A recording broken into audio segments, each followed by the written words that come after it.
took about 200 people and started marching in the street towards Skid Row, because we figured we can draw the cops out of here so people can get out of here and stuff.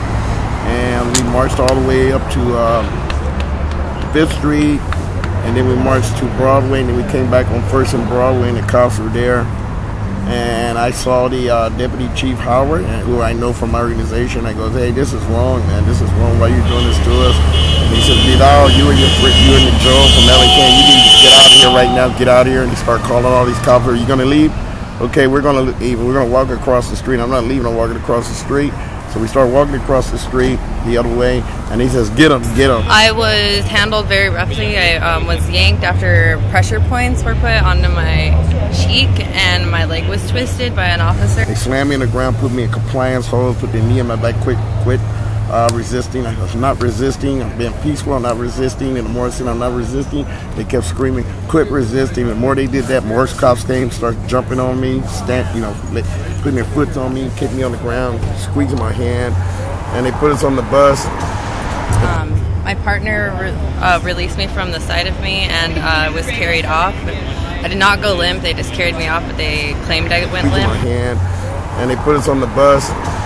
And finally, they took us to Van Nuys, and something happened there. They didn't want us in there, so we ended up staying on the bus for 9 hours. And women and men were forced to have to urinate on themselves. We kept saying, "Hey, you need to use the bathroom." And they says, "Cup your hands." And I told them, "Well, at least let the women get off and use the bus. That's humiliating. We got men and women on this bus. Please," we were saying, at least let the women get out." And they goes, "No." So women and men were forced to urinate on themselves. And then they took us down to the Metropolitan Detention Center. I think we must have got there around 3:30, 3 o'clock. And they booked us in, and then today they took us to court this morning, and I'm just now getting out.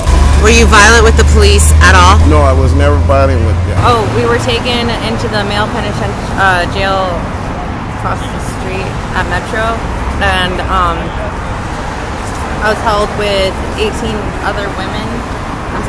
at Metro, and we were transferred in the morning to Van Nuys with 60 other women, and the phone lines were down. We couldn't really contact a lot of people due to their service not reaching, collect calls weren't reaching. We weren't able to see lawyers. You weren't able to see lawyers? How many people were on this bus? Oh, sure. I don't know how many people the bus hold, but it was full. It was 5 buses total, is what I understand. Approximately how many people? On the bus, I'm not sure how many people the buses hold. Maybe 30, 40 people, maybe. And were you given food or water on this bus? No. We sat on the bus without food and water for 9 hours. We didn't get food and water until we were taken to Metropolitan Detention Center. We were there maybe about 2 hours, and they started giving us sandwiches and water. Were you in handcuffs? Yes, we were handcuffs all the time, and they were so tight that they finally, I said, look, I can't feel nothing in my hands. Wearing those plastic handcuffs, and they looked, and they said, oh yeah, it's like sore right here. And you can't see they were indented for the day. I think that's why they kept it for a day, so that they couldn't see them.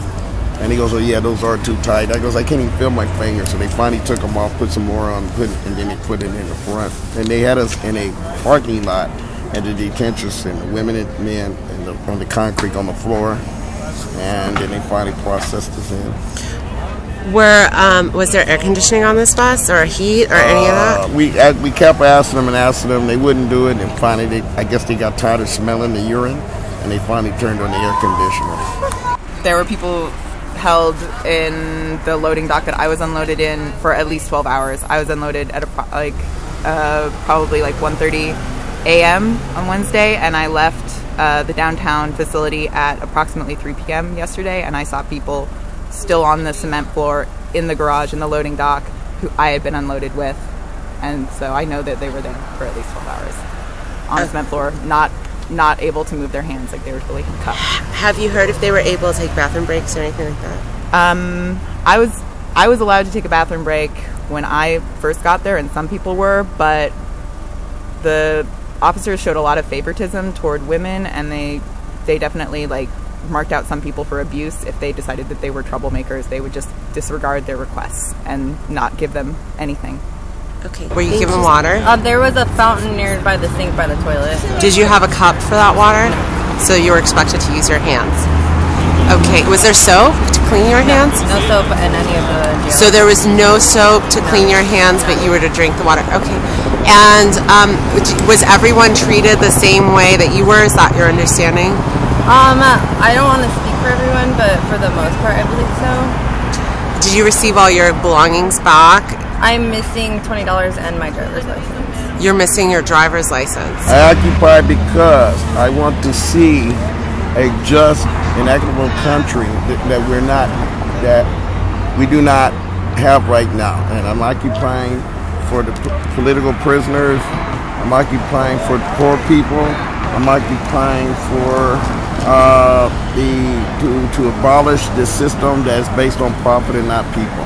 I occupy for the world because I stand in solidarity with the world's struggles, and I'd love to see everybody's grievances addressed in this world come to the place that it's supposed to be at this moment, and that power not be equal to money, and the people in the streets to to know that they're not alone. We love you. I love you guys. Bye.